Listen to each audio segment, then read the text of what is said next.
തപസിരുന്നു ഒന്നു കാണുവാൻ. കഴിഞ്ഞ കാലം കൊഴിഞ്ഞ സുമം പൂത്തുവിടർന്നു.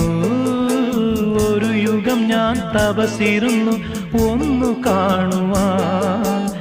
കഴിഞ്ഞ കാലം കൊഴിഞ്ഞ സുമം പൂത്തുവിടർന്നു. മൂകമാമെൻ മനസ്സിൽ ഗാനമായി നീയുണർന്നു. മൂകമാമെൻ മനസ്സിൽ ഗാനമായി നീയുണർന്നു. ഹൃദയമൃദുല തന്ത്രിയേന്തി ദേവാമൃതം. വൈശാഖ സന്ധ്യേ നിൻ ചുണ്ടിലെന്തേ അരുണ സഖിതൻ അധര കാന്തി.